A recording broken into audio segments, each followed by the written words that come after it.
Gordon, all right, NASCAR Hall of Famer, one of the youngest guys to ever win a NASCAR title.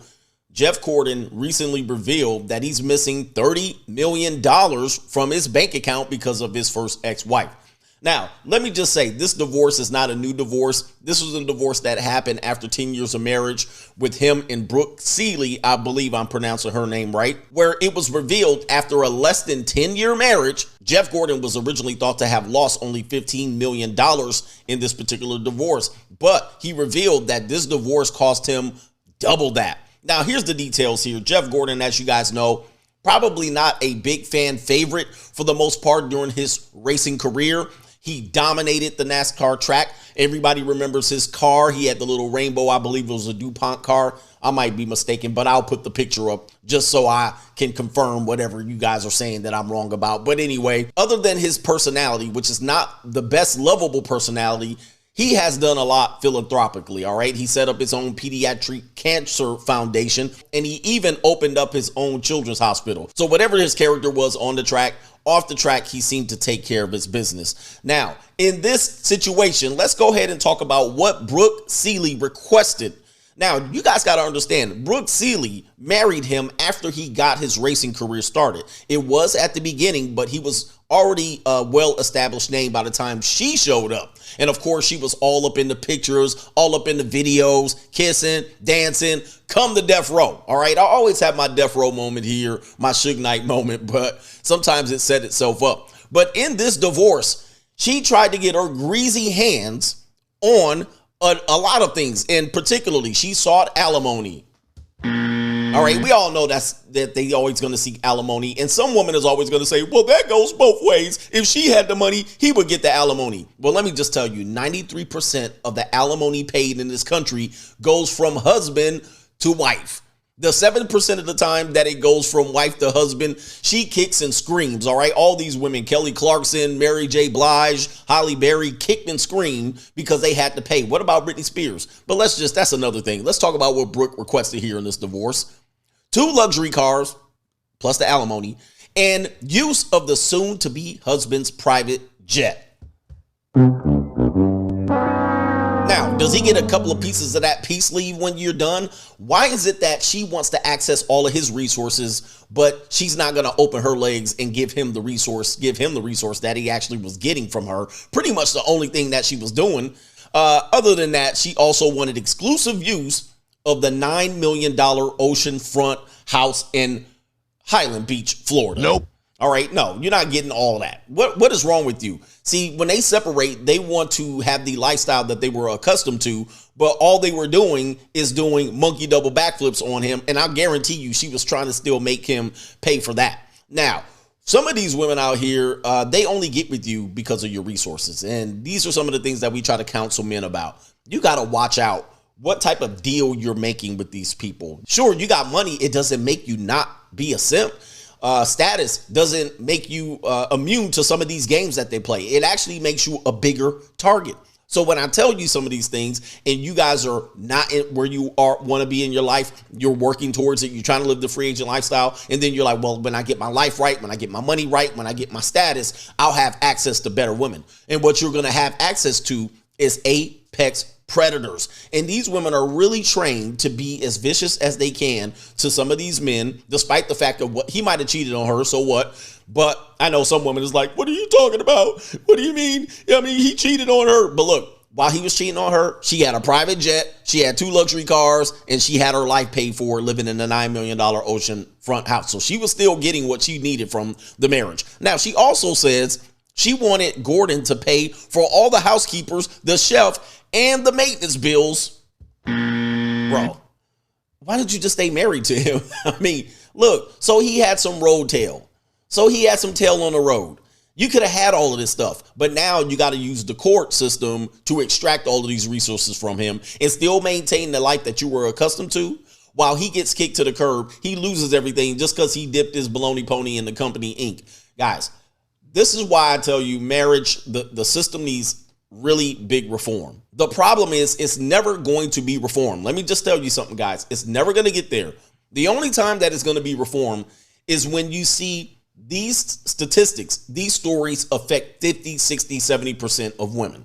That is the only time they're going to change it. Now, we could get to that position is if women keep earning more, but I don't think they're ever going to put themselves in that position because that requires a lot of accountability and responsibility. So they'll never do that. Not only that, they'll never marry down. Even if the numbers are to the point where they have to get married, they want to get married, they're never going to marry down. And we've seen this in the dating landscape because they'll say there's no economically attractive men. I make $80,000. I make $150,000. And so instead of going, okay, I make $150 so I can find a guy that makes $50 and we can make a happy home, they go, okay, I make $150. I need a guy that makes $300. So we're never really going to see that case where women make more. So they got situations where they got screwed in the family court to the tune of 50, 60, 70% of women. They're not going to put themselves in that situation. They'd rather stay single than marry down. So we're not going to see that marriage reform because we're never going to see the numbers go that way for women in this case. But listen, yes, he lost $30 million in this divorce. I don't know what she exactly got in this divorce, but let's just say Jeff Gordon's pretty much doing well. He's worth $500 million. He's known as one of the most impactful NASCAR drivers in history. Not only that, they estimate that he makes somewhere between $20 and $30 million a year. So he already made up what he lost. And that's the big story in this. I look at it from the woman's perspective. You know, he might have been an a-hole to you. He might not have made you happy. Oh my God. He might have dipped his pen in the company ink. He might have done some of these things. He might have been a jerk. Who knows? All right. But let's just say you took an L here. You took a loss. Now, I don't know if she really got married. I guess I should have looked that up if she got remarried. I should have looked up if Jeff Gordon actually remarried in this situation. But the article does reference that this is his first wife. So I probably am going to assume that he did get married again. And if he did, he should be an expert on divorce at this point. If he gets screwed again in this particular way, that means he's an idiot. Guys, do your due diligence in this situation. The marital contract does not favor you. The divorce processes and the family law does not favor you. Most women are going to marry up. If you make more money than her, you might get put in this situation. What if your life takes off after the fact? You might get put in this situation. So you got to prepare yourself going in and know what's at stake. And a lot of guys are going to say, what about a prenup? What about a trust? What about all these things? I subscribe to don't marry him at all. No legal marriage. Period. And if she don't want to do it, tell her to kick rocks. All right. How many women out here? There's another woman coming around the corner. There's another one of these blonde bimbos. Look, he can find another one of her any day of the week. She can't find another one of him. And that's the bottom line. Wow. Okay. To say that I will be disappointed at Snoop Dogg for this latest antic he just pulled would be an understatement. Snoop Dogg is straight up and flat out tripping. Now, we all know he's been married to his wife, Shantae Cookie, for a very long time. And unfortunately, he just dropped some items on the internet here that has everybody upset. Now, he's trending because he's clearly going through something in his marriage to the point where he's created a track in the studio on an Instagram Live calling her a B word. And not only that, but saying that he can't breathe. Every time he goes home, she wants something and he can't breathe. So I just pack my bags and go to my other baby mama, cause I'm cool with a baby daddy. He understands that the bitch won't let me.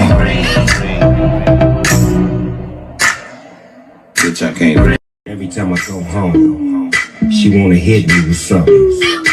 If I beat the bitch ass, then the police gonna be coming. So I just pack my bags and go to my other baby mama, cause I'm cool with a baby daddy.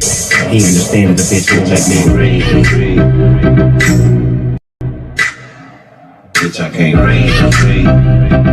He gone. Bitch, I can't breathe.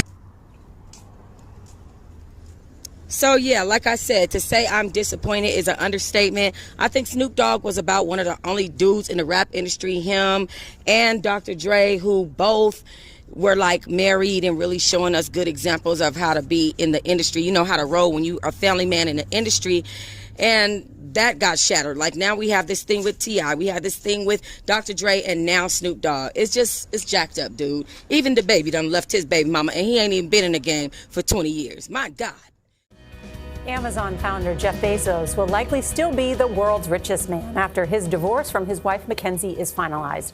Now, under the settlement, which they announced yesterday, she will receive nearly $36 billion in Amazon stock. Forbes reports that Bezos' wealth is estimated at nearly $150 billion. Tony DeCopel shows us how the couple's very public split could affect the online retail giant. Tony, good morning. Good morning. Well, Amazon is 24 years old, but the Bezoses have been married for 25 years, and they have 4 children in that time. Even though Mackenzie Bezos appears to be giving up much of her share of the couple's vast fortune, she said she was, quote, grateful and excited to put the divorce behind her. When all the T's are crossed and I's are dotted on the divorce agreement, Mackenzie Bezos would get a 4% stake in Amazon, worth more than $35.8 billion. That would make her the 3rd richest woman in the world, wealthier than Nike founder Phil Knight and Tesla CEO Elon Musk. But she's walking away with just a quarter of the more than 78.8 million shares the couple now owns, and is also giving up all her voting power. I think it kind of showed that Mackenzie wants to move on with her life. Wired staff writer Luis Matsakis notes Mackenzie was one of Amazon's first employees. It's not just Jeff. It's not his money that she's walking away with. It's a fortune that she helped build. In a 2010 speech at Princeton University, Jeff Bezos revealed his wife's crucial advice to him. I wanted to quit my job and go do this crazy thing that probably wouldn't work, since most startups don't, and I wasn't sure what would happen after that. Mackenzie, also a Princeton grad and sitting here in the second row, told me I should go for it. Publicly, the couple portrayed their divorce as being amicable, but Bezos' infidelity was revealed by the National Enquirer, which published text messages between him and his girlfriend, former news anchor Lauren Sanchez. I think that the divorce and the affair definitely showed a side of Jeff Bezos that we weren't aware of, and I think it did make some investors nervous. It kind of showed a more reckless or a more personal side of his life, which I do think was kind of concerning to some people. The divorce is expected to finalize within the next 90 days. Jeff Bezos will still own 12% of Amazon, making him the largest shareholder.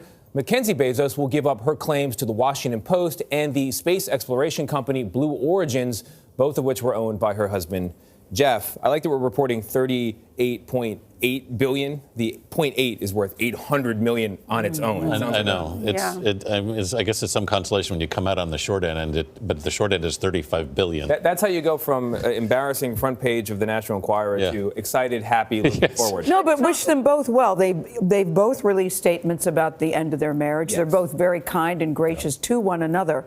And I think divorce, no matter what the circumstances, I think are always very painful. So the fact that they can walk away, and really only the two of them really know. All this chatter, all of these people don't know really what goes on behind closed doors between a couple. Only the two of them know, and they've decided to end it in a very graceful and civil manner and classy manner. And I think that matters. They've got 4 children together. And you hope the statements represent the reality. I hope so, too. Yeah. I hope so, too. Now, if you just joined us, we were talking about Dr. Dre's divorce. Now, over the weekend, there's some details that came out. You want to explain the details, Yeezy? Yeah, so basically she wants to get close to $2 million a month. Correct. And she feels that she's justified in getting that amount of money, and she broke down, $900,000 in charitable donations and $20,000. $900,000 in entertainment. Why are you screaming? I know. Entertainment. Sorry, 150,000 charitable donations. Things like that. So I've been thinking about this, right? Mm-hmm. When you go to court, did her attorney really think it was cool to write $900,000 in entertainment? Like, I've been trying to figure out, how do you spend $900,000 in entertainment? How? You got to keep in mind who her ex-husband is, though. This is $1 billion. Yeah, he's got that bankroll, so it's not that crazy, especially in court in California. Spend $900,000 in entertainment right now in your head. How? Oh, no. Listen, now let me explain something to y'all. So I was looking at what Ebony K. Williams had to say about all of this. She did a whole post on it, so you should look at it on her page. Mm-hmm. As an attorney, she broke it down, not of what we think someone should get, but basically the lifestyle that she's living. And she also compared it to, say, Jeff Bezos and Mackenzie Bezos and their divorce that happened last year and what she got from that. But she's like, this is a $1 billion divorce.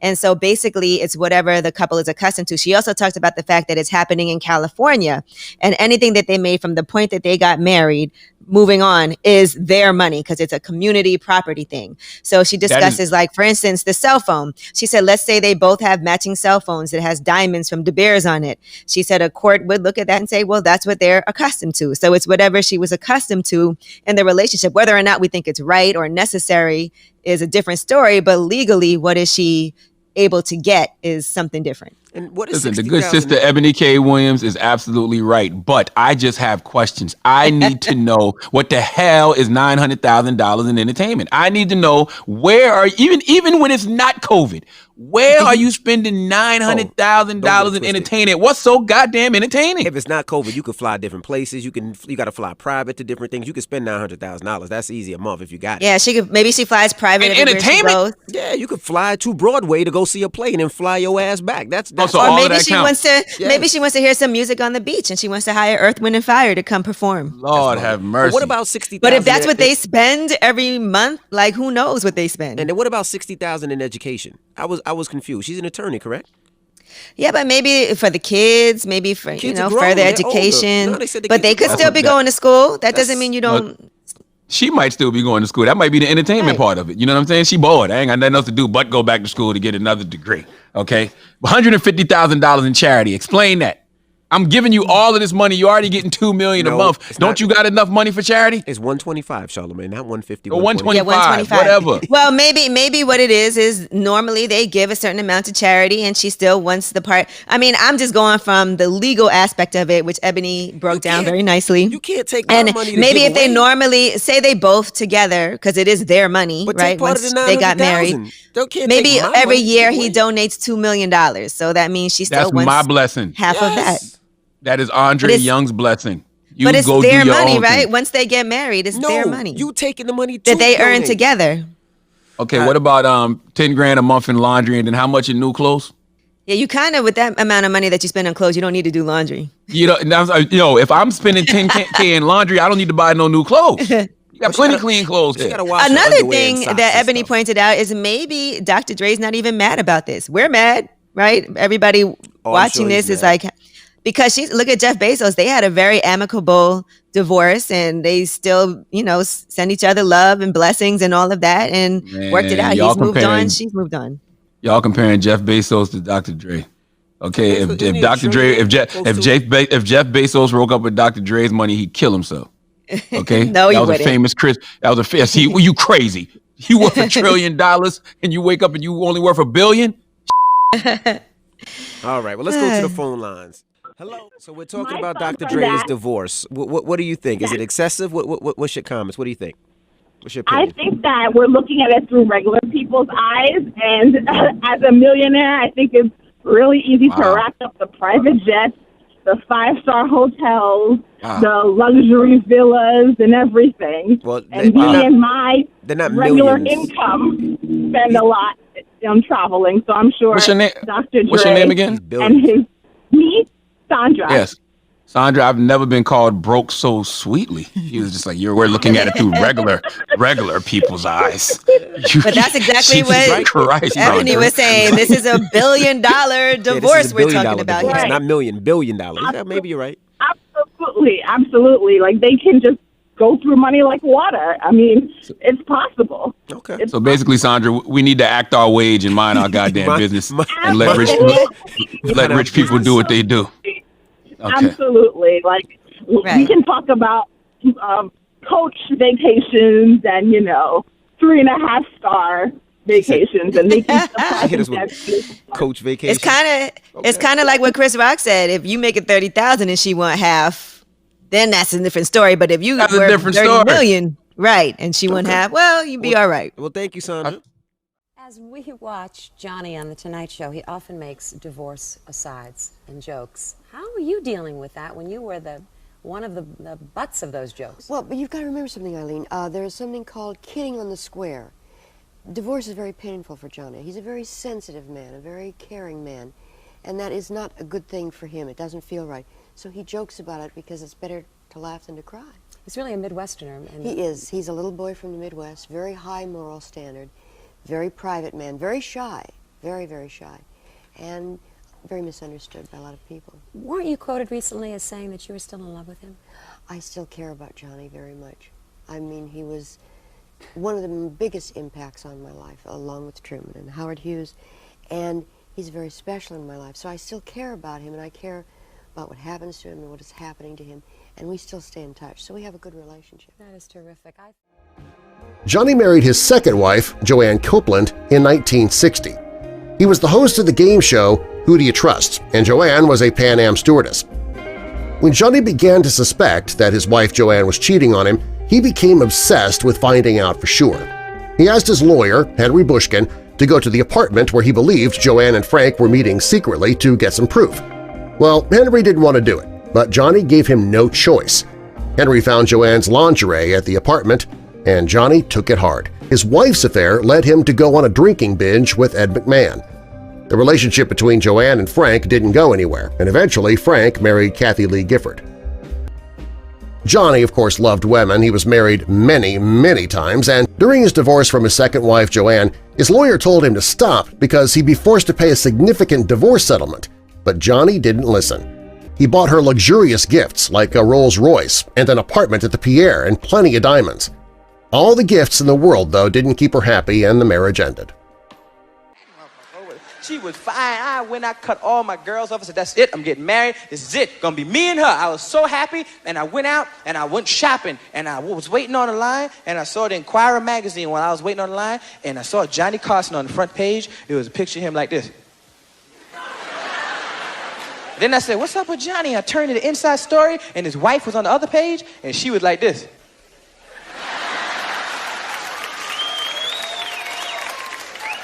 And overhead it said, Johnny's wife wants half Johnny's money.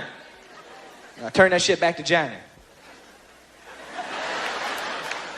Then I started thinking about it. Half. If you have $5 and have to give somebody $250, you'd be upset. Johnny had to have at least $300 million and have to give up $150 million? And they weren't even married but 10 years. And $150 million? Give me a fucking break. What? And ladies, here's a woman I'm saying, right on. No, you can't, baby, that's not fair. Not no $150 million. I see a lot of you ladies sitting there going, get all the money you can. Shit, I'm glad she did get all that money. She earned it. She earned it. That you damn right. She was married to him. She deserved that money. Get the fuck out my face with that bullshit. No. Stop it.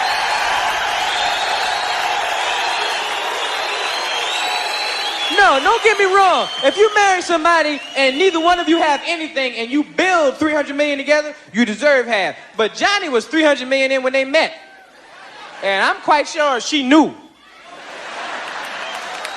And Johnny, hey, I'm Johnny. She was like, I know who you are, motherfucker. And they got married, broke up, shit didn't work out, and then he had to give $150 million of his money. And don't get me wrong, ladies, I know a lot of housewives sitting out there going, well, you can't put a price on what I do. But ladies, if you marry a man with $300 million, you ain't no regular housewife. You ain't got to clean the house no more. You get a maid. You ain't cleaning shit.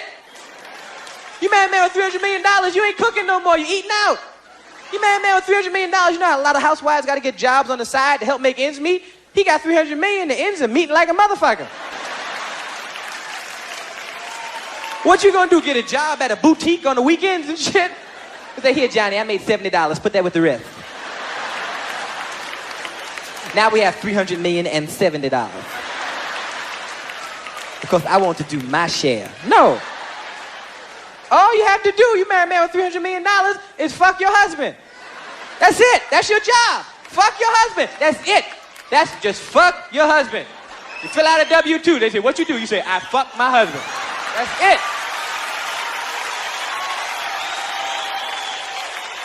And I've had my share of pussy. I have yet. Even if the pussy was great and sparks shot out the woman's ass and cannons bled and the mountains crumbled and the seas roared, no pussy is worth $150 million. No pussy.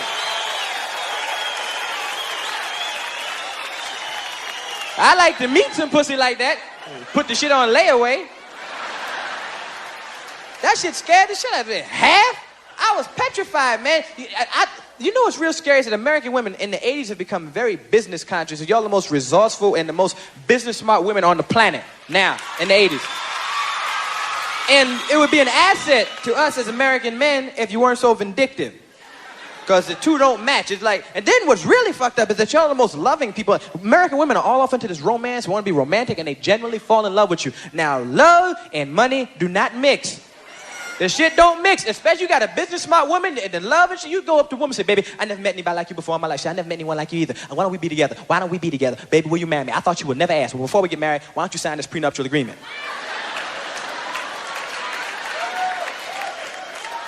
What do you mean sign a prenuptial agreement? Well, that's the contract that stipulates if we would ever break up, you take what you had when you came into a relationship and I take what I had.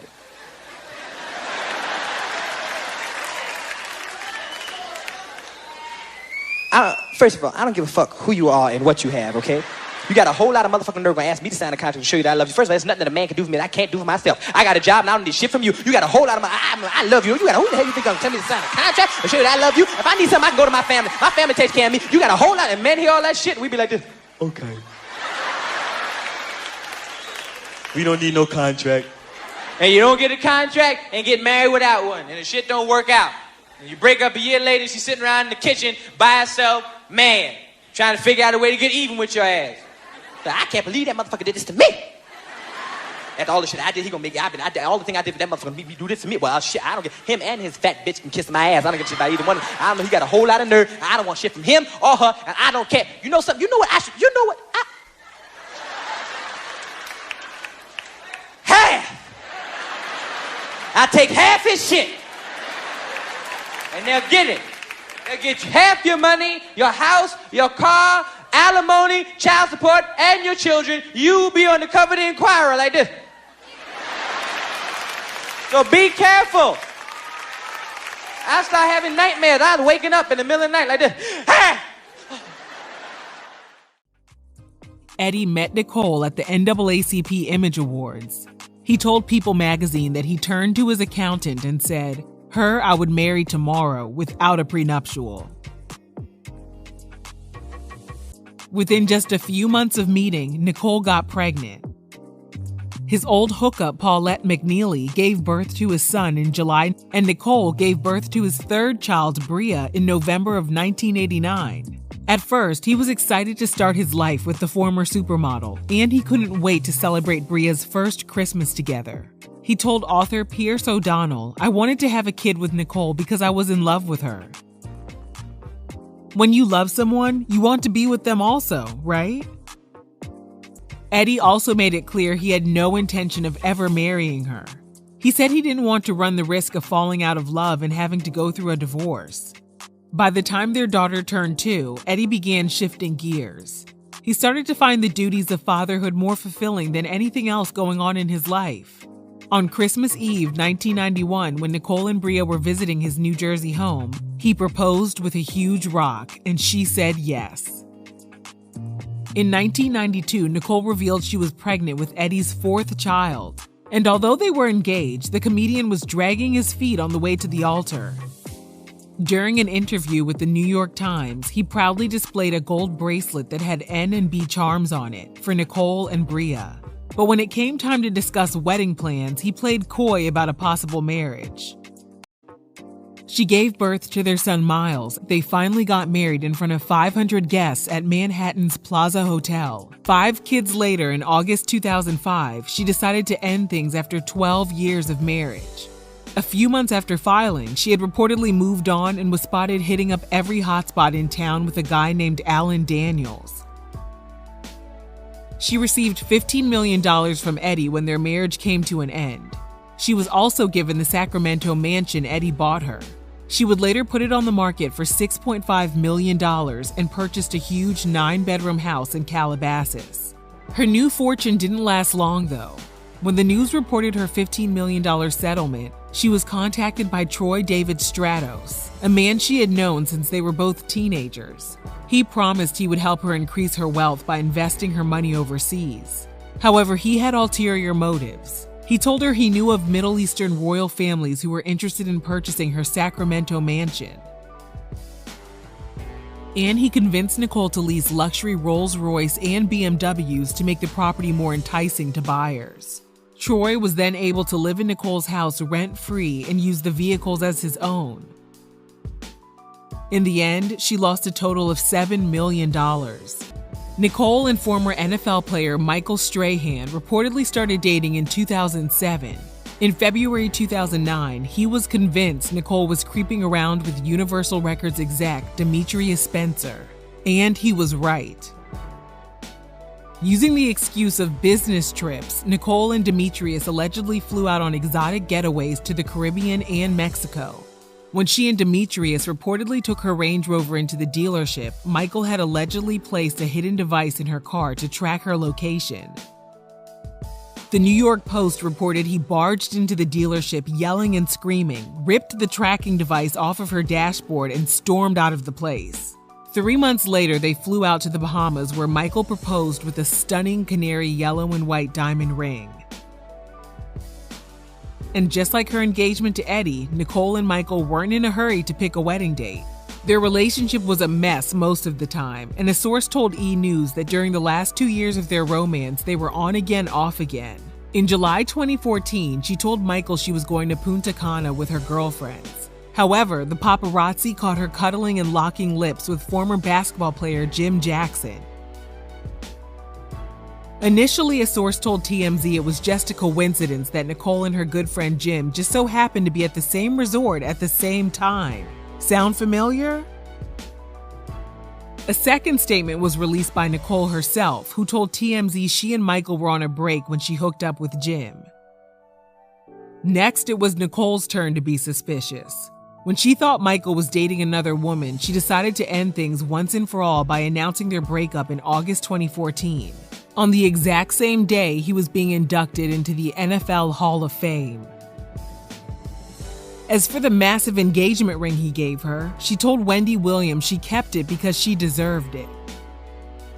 She continued dating Jim for a few more months before moving on to other prospects.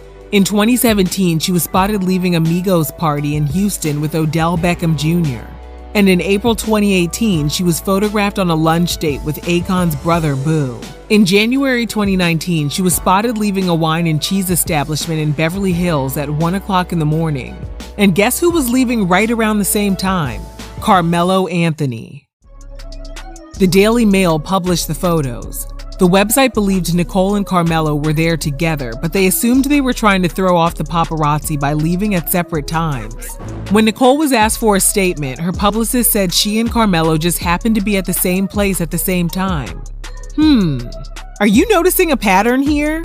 Nicole quickly moved on once again, and just 4 months later, a blog stated she was allegedly responsible for Birdman and Toni Braxton calling off their engagement. Lisa Ray did her part by spreading the news about Nicole creeping with a taken man on her official Facebook page. In July 2019, Nicole was spotted making out with Lila Roshan's husband in Italy. At first, she claimed their interaction was friendly, and of course, she said they just so happened to be at the same place at the same time. Later, she apologized to Lila and her family and said she would never condone hooking up with a married man.